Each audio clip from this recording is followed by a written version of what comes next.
नमस्कार, जय हिंद जय भारत। मैं प्रशिक्षक ओपी जायसवाल, निःशुल्क physical training centre Indore Madhya Pradesh से। जो भी अभ्यर्थी मध्य प्रदेश पुलिस की तैयारी कर रहे हैं और जो जा रहे हैं फिजिकल देने के लिए, उन्हें ढेर सारी शुभकामनाएं। साथ ही मैं कुछ चीजें बताना चाहूंगा। ज्यादातर बच्चे लॉन्ग जंप में फाउल हो रहे हैं। लॉन्ग जंप की 10 चीजें मैं बताऊंगा, आप उसको सुधार कर लीजिए। बिल्कुल आप 100% आप वहां पर फाउल नहीं करेंगे। पहली चीज ध्यान रखिएगा, अच्छी तरह से वार्म अप हो लें। अच्छी तरह से वार्म अप हो लेंगे, पसीने से तर हो जाएंगे, जोश से भरपूर हो जाएंगे और कॉन्फिडेंट रखिए। जितना आप कॉन्फिडेंट रखेंगे ना, उतना ही आपका अव्वल दर्जे का परफॉर्मेंस जाएगा। जितने गुस्से में रहेंगे उतने अव्वल दर्जे का परफॉर्मेंस जाएगा। दूसरी चीज है कि आप जब रनवे लेते हैं तो रनवे जो आप जहां से भी सेट करे हैं, तो मान लीजिए आप दाहिना पैर आगे करके दौड़ रहे हैं, दाहिना पैर आगे करके दौड़ रहे हैं और फिर भी आपका बार बार फाउल हो रहा, तो आप दाहिने पैर को बाएं आगे कर ले, बाएं पैर को पीछे कर ले, इस तरह से कर ले। यहाँ पर जहां से आप रनवे स्टार्ट कर रहे हैं वहां से आप अपने स्टेप को चेंज कर लीजिए। दूसरी चीज है कि स्टेप जो बच्चे दौड़ रहे हैं, तो शुरू में जो आप रनवे ले रहे हैं तो स्लो स्लो दौड़ते हैं, फिर फास्ट करते हैं। तो आपको ऐसा नहीं करना है।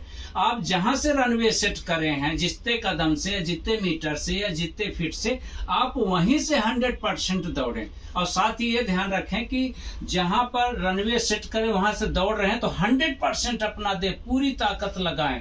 और ताकत लगाने के बाद जहां पर जो आपका टेकअप बोर्ड है, जैसे मान लीजिए टेकअप बोर्ड है, तो आपको शुरू से ही टेकअप बोर्ड को देखते हुए दौड़ना है, न कि पहले ऊपर देख के दौड़ना, नीचे देख के दौड़ना है। और जैसे आप नजदीक पहुंचते जाएंगे उतना ही आपका कॉन्फिडेंस लूज होता जाएगा कि हमारे पास रनवे कम बचे हैं। नजदीक आ गया टेकअप बोर्ड, आगे कहीं न पैर चला जाए, पीछे कहीं पैर न चला जाए, फाउल न हो जाए, इस डर से आप बार बार फाउल कर रहे हैं। तो इसका ध्यान रखिएगा कि आप जो रनवे सेट करें तो आपको प्रॉपर रनवे सेट करके पूरे एफर्ट के साथ दौड़ना है, न कि छोटे बड़े स्टेप करना है।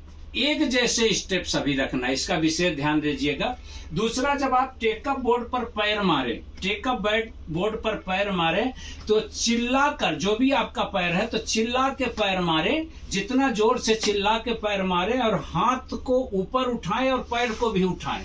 एक पैर को जोर से चिल्ला के मारे, दूसरे को पैर को उठाएं और हाथ को भी उठाएं। जब तक आप हाथ को ऊपर नहीं उठाएंगे ना, तो आपकी बॉडी नहीं उठेगी, बॉडी दबी रहेगी। इसलिए एक पैर को जोर से मारे, दूसरे पैर को और हाथ को तेजी से ऊपर से उठाना है और चिल्ला करके।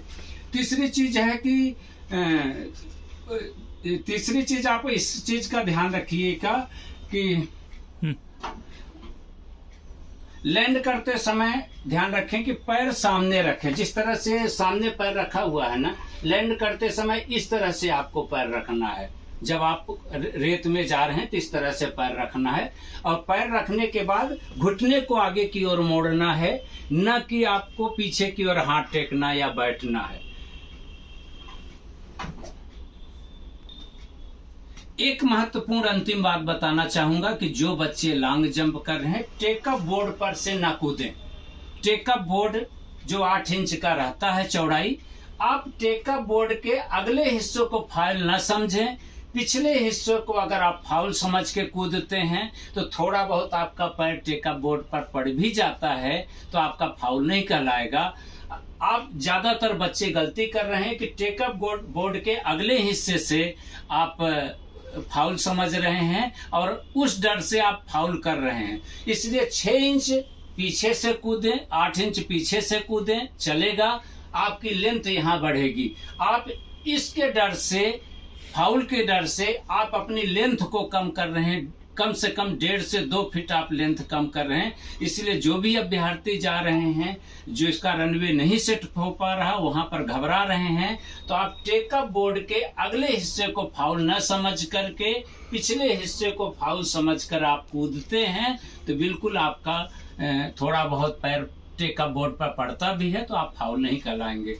ध्यान रखिएगा कि वहां जो जा रहे हैं कोशिश करें कि वहां की रेती गीली होनी चाहिए, जहां पर आपका पैर पड़े वहीं से मेजरमेंट हो। सूखी रेत नियमानुसार जंप उसमें मेजरमेंट नहीं किया जाता। सूखी रेत पर जितना हम कूदेंगे कम से कम आधा फीट पीछे की रेती जाती है, इसलिए वहां पर निवेदन करें कि इस रेत को गीली कराएं और गीली करने के बाद ही जंप करना चाहिए, क्योंकि आपके नियमानुसार नेशनल नियम के मुताबिक आपको ये होना चाहिए कि रेत हल्की सी गीली होनी चाहिए, जहां पर आपका पैर पड़ा वहीं पर आपसे मेजरमेंट होना चाहिए। एक बार पुनः ढेर सारी शुभकामनाएं जो इस चैनल के माध्यम से सुन रहे हैं। इसी तरह का कमेंट्स करें जिससे मैं आपको नेक्स्ट आपको बता सकें कि आपको क्या जरूरत है, किन किन चीजों की आपको सुधार करना है, और आपको ढेर सारी शुभकामनाएं अच्छे अंक हासिल करने के लिए। जय हिंद, जय भारत।